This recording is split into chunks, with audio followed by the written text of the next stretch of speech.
Niba uri umukunzi rero w'indirimbo zo kuramya no guhimbaza, wakumva indirimbo muri iyi minsi nziza cyane iri gusana imitima ya benshi yitwa Imbaraga, akaba ari indirimbo ya Bobo Sylvestre, ndetse nakubwira ngo ushaka kumva iyo ndirimbo yose wanyarukira kuri channel ye ukandikamo Bobo Sylvestre. Ni indirimbo nziza cyane ndetse iri gufasha abantu muri iyi minsi, aho wakanda na subscribe ndetse ukanasharinga ukageza benshi ubutumwa bw'Imana. Ni indirimbo nziza kandi zikora ku mitima ya benshi, ndabigushishikarije nawe nyarukirayo uyumve, ndabizi uraza kuryoherwa.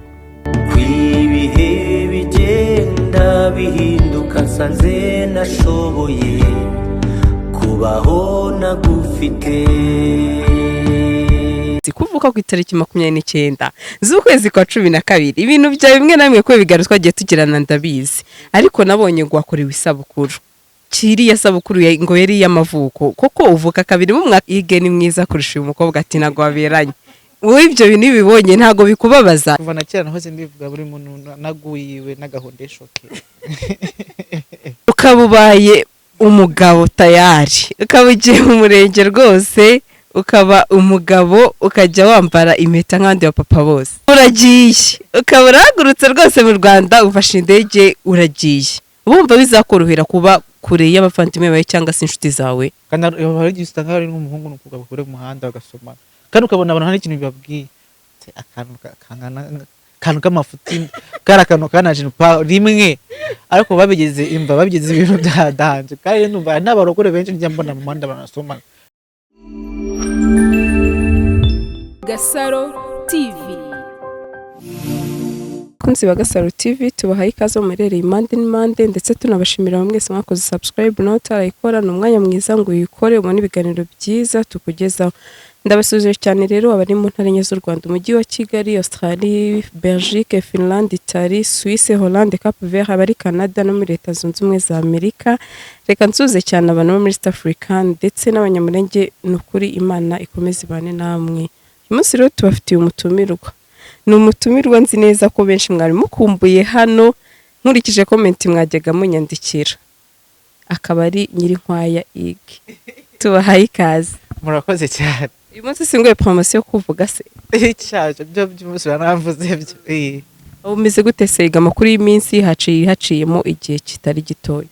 Ego haciyemo igihe kinini, sinakinini cyane, ariko je kuri je mba ko duhora tuvugana kuri telefone mba numva ko nta kibazo, ariko kuri kamera haraciyemo igihe kitari gitoya kandi si kinini cyane. So navuga ko hari maze igihe niko hari ibintu byinshi mugiyeho bindi bimwe na bimwe, ariko ubu none ndahabonetse, ndahari. Urambwiye ati hari ibintu nari mpugiyemo, wari uhugiye mu dukiza? So hari ibintu byinshi umuntu aba ahugiyemo bitatuma umuntu ataboneka.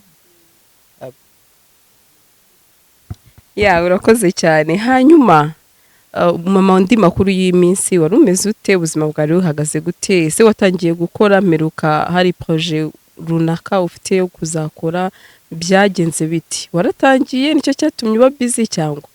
So navuga ko bura gushaka ibikoresho biragora, n'amafaranga ataboneka yose ingaziye rimwe, bimwe bigenda bibura ni bimwe biboneka. So business iri mu nzira, icyo kintu cyampugije ko mba ndi gushakisha ku ruhande ndebe ko basi byavamo. Hanyuma rero hari umukunzi mushya wawe. Ko bise bigusetsa se narakubaza.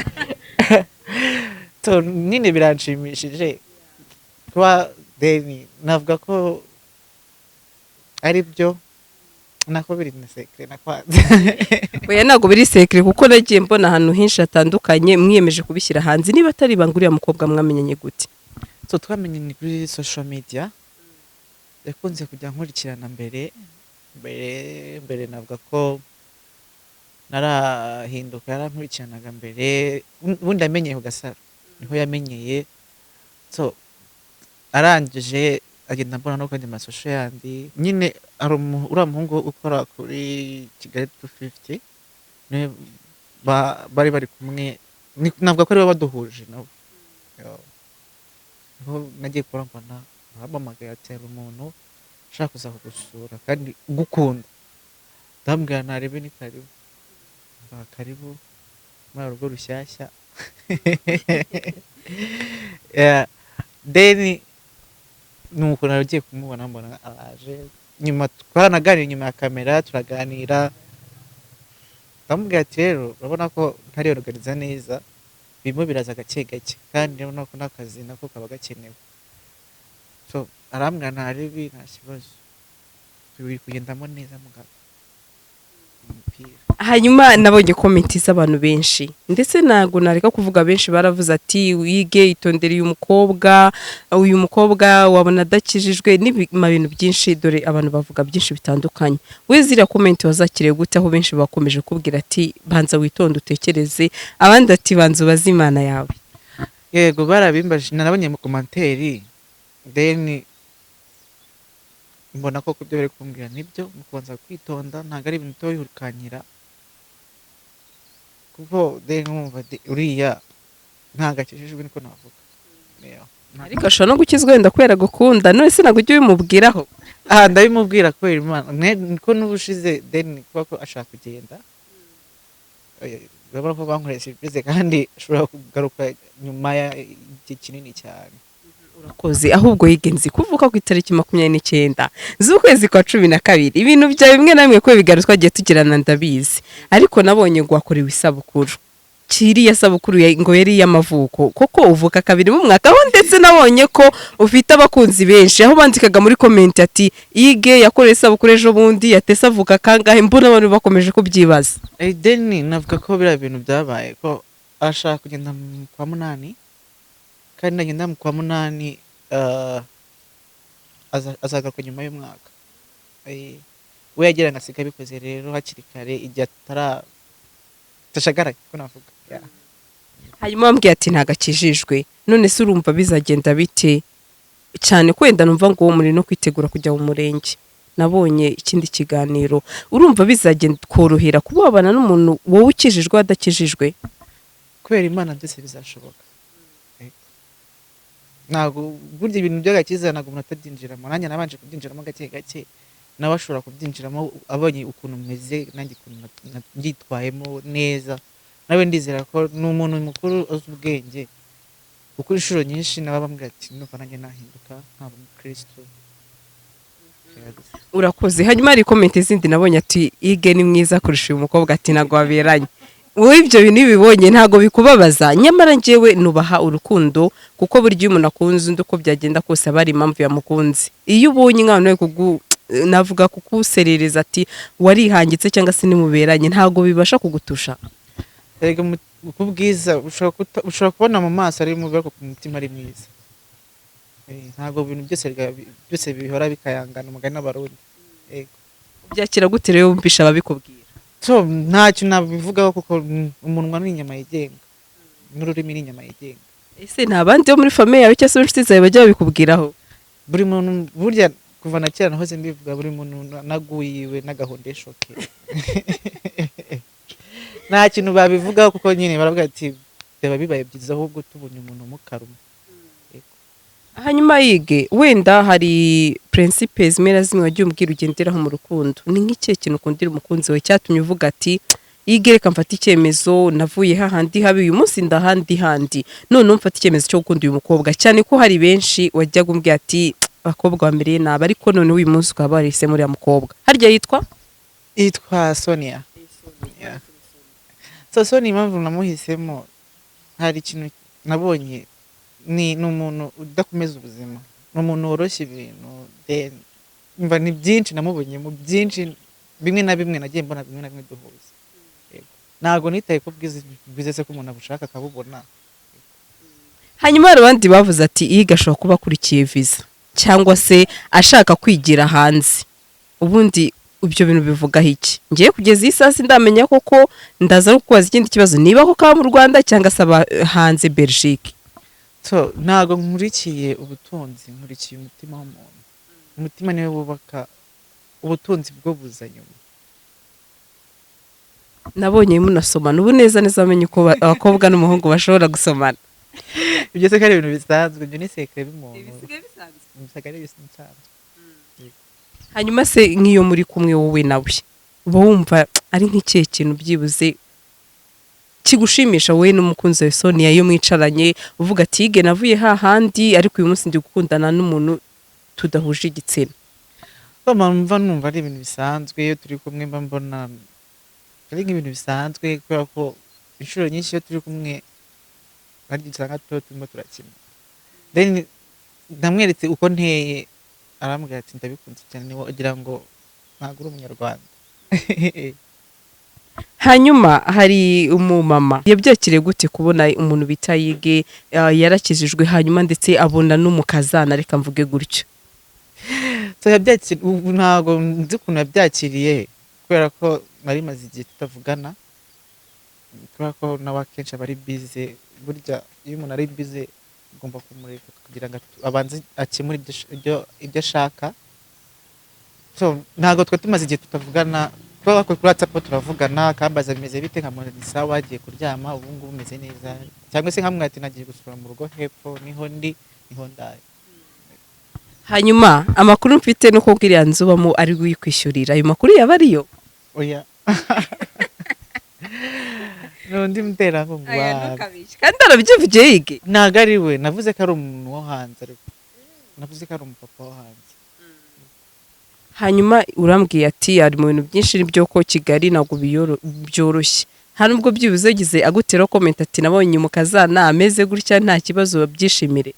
So ntabwo namenye umutima w'ukuntu yabyakiriye kubera ko kureba umutima biragora kunya umutima w'umuntu biragora umuntu ni mugari ntabwo nzi ushobora kuza akansekera akambwira ati yego ariko mu mutima mo imbere ariko then ntabwo bigeze ambwira ngo ni yes cyangwa no.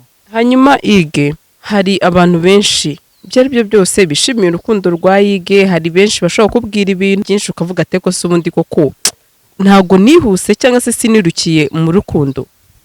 Oya then navuga ko burya kuvuga nakubwiraga mu kanya ati burya umuntu ashobora kuzahaguca intege undi akakubwira neza ugasanga ibintu bibaye byinshi mu mutwe icyo gihe wirengagiza kumva no kubyitaho. Iyo utuje ukamera neza ukavuga ati ngiye nkora ibyanjye nta muntu umbwirije n'ibyo mwavuga nta kintu bimbwiye bavuge bafite ururimi n'inyama yigenga ntago namubruminga ku buryo najya kumubwira ibintu byinshi. So byanjye n'ibyanjye ninjye ababihisemo ndizera ko abanshyigikiye ni nka 54 senkanisha ko ari abandwanya. Urakoze cyane hanyuma ariko ngazagenda mwagiye mu murenge amakuru yaba ariyo nibyo turi kwigaho turi kureba nimba byashoboka mbere yuko kuko yabashaka kubanza kuza mu rugo akareba mu rugo akaniyerekana then after nyuma tukabona kujya mu murenge ariko ntabwo turabinonosora neza igihe kuko turi kuvuga ati reka turebe muri ino minsi iri imbere nimba byakunda kubanza akaza mu rugo nkabanza nkamwerekana afite nyuma twe dupanga rero by'urukiko ukaba ubaye umugabo tayari ukaba ugiye mu murenge rwose ukaba umugabo ukajya wambara impeta nk'abandi bapapa bose cyane erega ntayo bitabera. Hanyuma navuga ko ari bagenzi bawe usa n'uwabimburiye bo babyakiriye gute? Hari mu musore inshuti yawe witwa Yomiyo yabyakiriye gute kubona Yige afite urukundo rushyashya? Ni ibintu bisanzwe nyine nanabyishimiye nawe. We nta kanunu ajya kubwira? Uriya kugira ngo mumenye bisaba kurira ingazi kugira ngo umenye ibyiwe ibyo bisaba kuba wabanza kurira ingazi mugani w'abarundi. Hanyuma igihe kinini uba uri kumwe n'umukunzi wawe aho usigaye uba muri biriya bice numvishije ni ikihe kintu ashobora kugukorera mu gihe cyose mumaranye ushobora kutihangana mu rukundo rwawe nawe ukavuga ati mfashe icyemezo cy'uko uno mukobwa dutandukanye njye nawe ndamuretse? So navuga ko navuga nk'iki ko nabonye ari umuntu ukatirana vuba. Iyo wibeshye gato ukamubwira nk'akantu kamubabaje ahita akubwira ati mva rwose wapi ntibyavamo kuko then hari igihe sometimes igihe cyose duhorana aba yagiye hari abagiye bamubona then bakamwegera bakamubwira ati ibi ntabwo uriya muntu uzamushobora iki n'iki kabwa ariko se mubizi mute bashingira kuki se bavuga ko umuntu bitaye gatazagushobora ashobora kuba mwati nugenda ashobora kuzasubira muri bya bindi kandi deni wapi umukristo nkanjye ntago byavamo reka iyo umuntu yihanye ikintu agomba no kukihana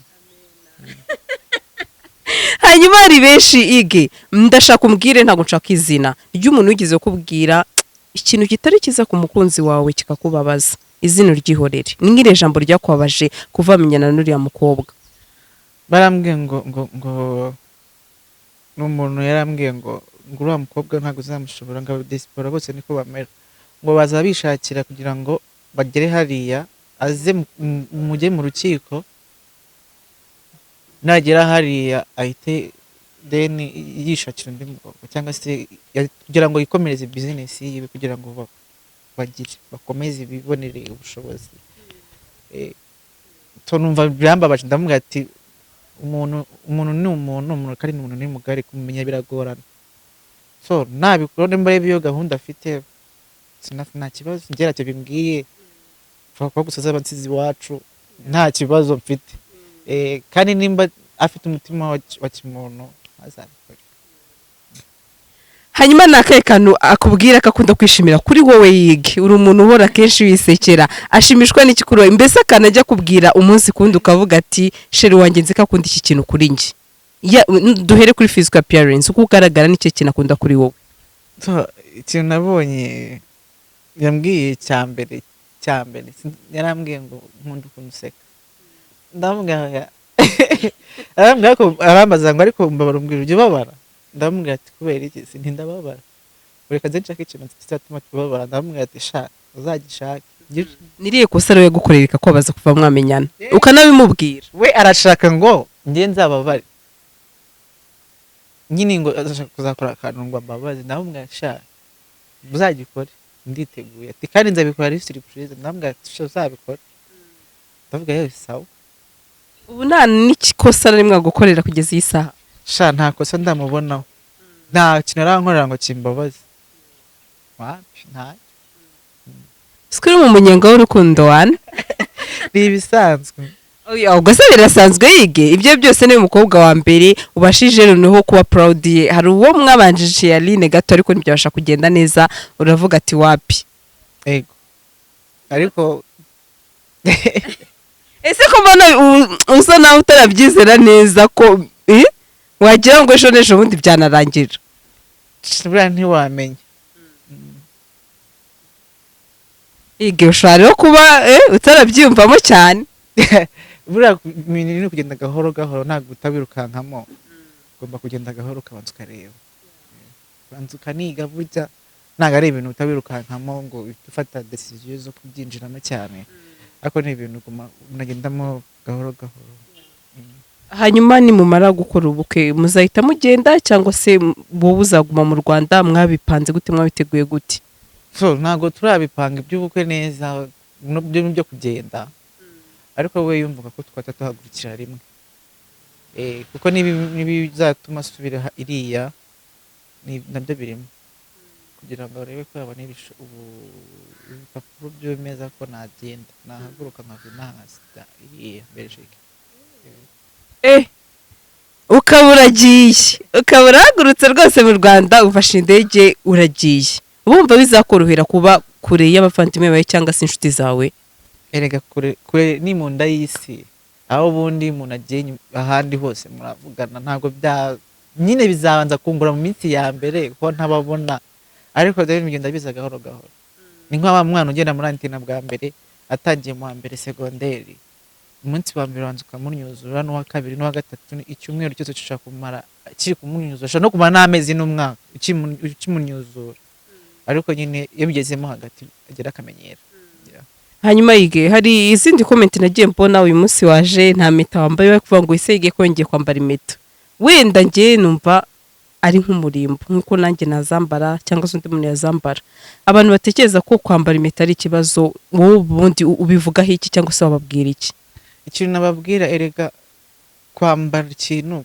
ni nko kwambara ni nko kwambara umwenda mwiza kwambara impeta ku maboko si ibintu bya hatari n'umuntu ukijijwe ashobora no kuyambara ariko njye bamwe na bamwe agiye numva ngo nanga ari byiza ngo umuntu wakijijwe ntabwo yambara biriya bintu.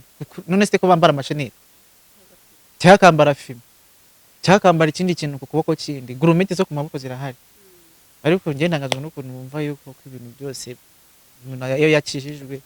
Gusa hari abo ngenda mbona bamwe na bamwe bitwa ngo ni abakristu bambara amasheneti, bambara amaherena, nkamubona yambaye n'ingofero ye, kandi ingofero umuntu ko ntabwo ambaye yambaye, kandi nkamubona no kuri televiziyo yambaye ingofero. So nababwira ko kwambara impeta ni nko kwambara navuga ngo se kwirimbisha kugira ngo basi ugaragare neza. Ndizera ko impeta atari ibintu bya hatari, ntabwo ari ibintu birenze. Hari igihe usanga hari n'umugabo yambaye kandi ataranasezerana kandi arararije none, ugasanga rero gusa ari abagore benshi bazambara n'abakobwa benshi bazambara, nuko aba ari icyaha kuyambara. Gusa ni bangahe bazambaye kandi twakora abakristo, ni benshi bazambaye. Ndizera ko gusa impeta nyuma ikagira ikibazo n'ikintu cyo ku kuboko cya gurumeti cyangwa agasaro cyangwa akandi kantu kandi ushobora kwambara, numva atari ibintu bya hatari. Hanyuma hari umuntu bita LIZA. LIZA uramwibuka? Ndamwibuka. LIZA twakoranye ikiganiro ndetse yakoranye wenda n'abandi banyamakuru benshi, yavuga ati njye narabeshyaga sinakijijwe, mbese ati nagira ngo nerekane ko ari abantu bakizwa ariko batarakijijwe. Ukibona kiriya kiganiro cy'uko wenda yerekanaga yashusho y'uko yakijijwe nyuma atarakijijwe, nkawe yige umuntu bye byose ari ibiganiro runaka mwakoranye, hari aho mwabanye mu masengesho rimwe na rimwe, nawe wenda ndakeka wari uzi ko wakijijwe, wowe wabyakiriye gute? Ko nabonye ikiganiro yakoze nimba ari kuri yihe noze wecano, yagiye gukora ku macano menshi, mbona rizagarutse mu gakino, mbona ari kuzunguza ikiburo, ndavuga ati ngaho nk'ibya bintu burya ni ukutwika burya. So nababaye ndavuga ati amasengesho yazagamo gusenga n'ukuntu bamwakiriye mu rusengero, mbona hari indi sura yindi bihite bigaragaza,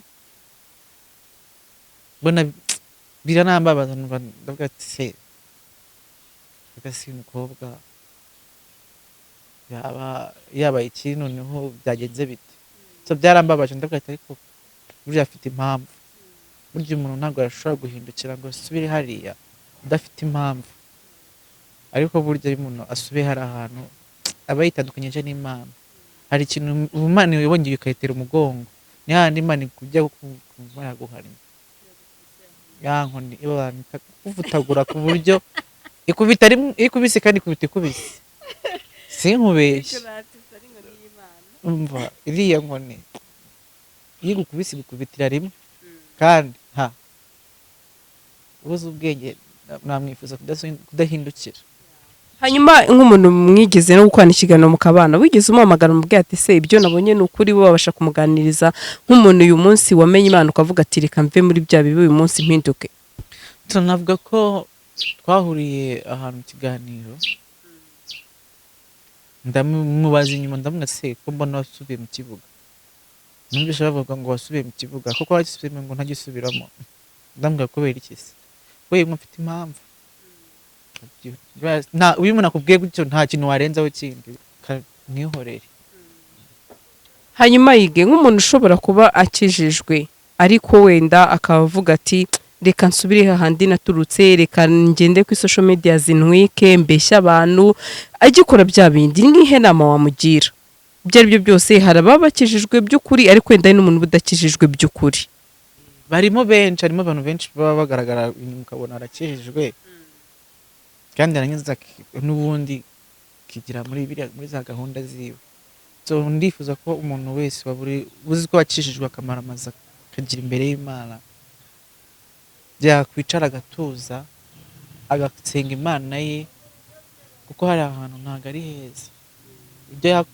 Ingaruka agiye akubitirwamo arazizi. Ndifuza rero ko twasubirayo. Yige abahaye inama nziza cyane rwose. Hanyuma yige iyi saha ndashaka noneho hari umukunzi wawe aho ugiye hose aragukurikirana, waba wamubwiye ko aje hano? Kubera ko ejo uyu munsi ntabwo tugize tuvugana mu gitondo, kubera ko numva nameze neza,